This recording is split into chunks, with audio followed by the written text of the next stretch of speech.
Hey, Mia. So I hear you've got a big social studies test coming up. Don't worry, we've got this. We're going to break down this whole epic race for North America so you can totally ace those questions.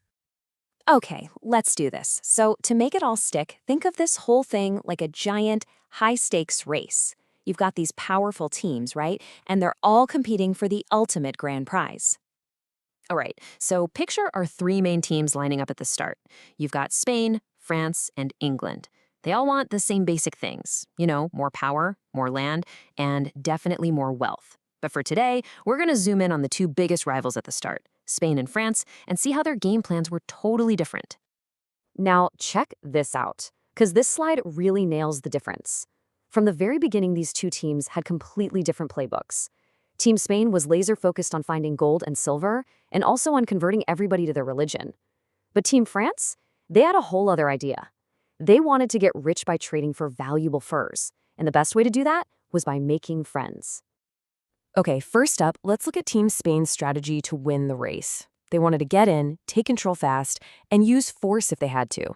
Their whole motto was about gold, God, and glory. But a huge piece of their plan involved forcing people to do all the hard work for them.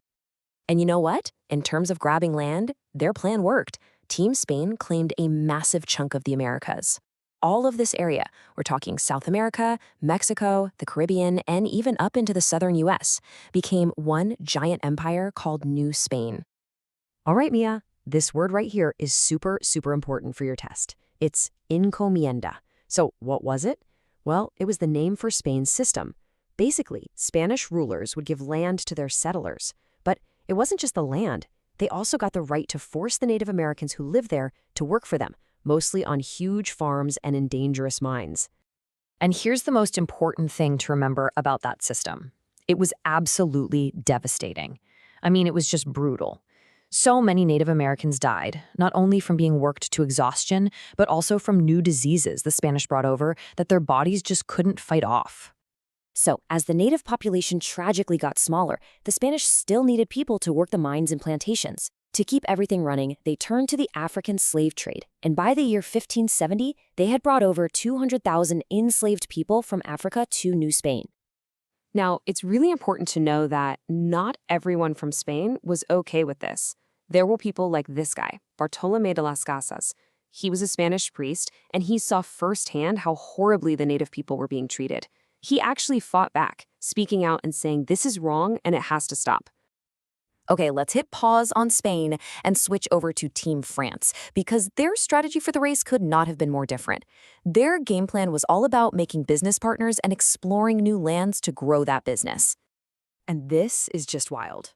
While Spain was busy digging for gold, the French were after something they called soft gold, beaver fur. Now, I know what you're thinking. Beaver fur? Really? But get this. Back in Europe, waterproof hats made from beaver felt were the heights of fashion. Seriously, they were like the coolest sneakers you could own. This made the fur trade a gigantic business, and France wanted to be the boss. So to get all that valuable fur, the French knew they couldn't just take it. They needed help. So their strategy was to work with Native Americans, not against them. They actually learned their languages, they treated goods fairly, and they built really strong friendships, which are also called alliances. This friendly approach is what made them so successful. And you can think of these guys as Team France's star players. You had Samuel de Champlain, who started Quebec, the very first French town. Then Marquette and Joliet explored the Mississippi River. And La Salle, he went down that entire river and claimed the whole area for France. Each one was key to expanding French territory and their trading network. So whenever you have powerful teams competing for the same valuable stuff, things are going to get heated, right? Well, that's exactly what happened. The competition, especially for control of that amazing fur trade, was fierce. And here's another one of those key test words for you, Mia: alliances. It's just a fancy word for partnerships.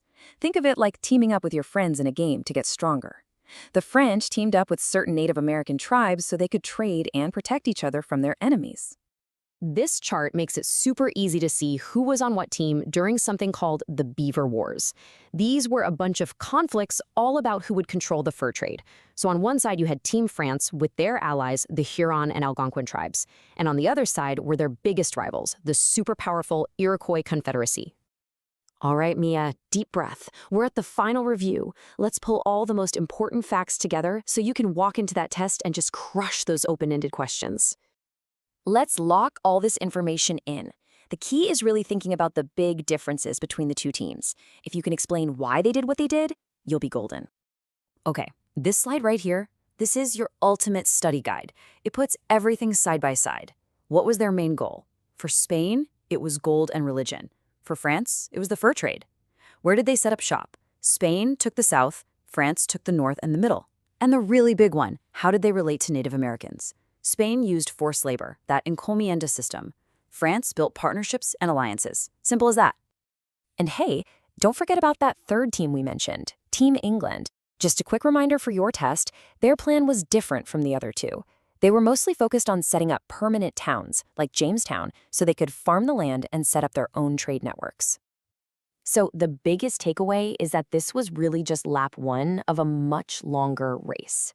You had Spain, France, and England all carving out their territories and setting up their game plans. And all of this was just setting the stage for even bigger showdowns later on. You are so ready for this, Mia. Good luck on your test. You're going to do great.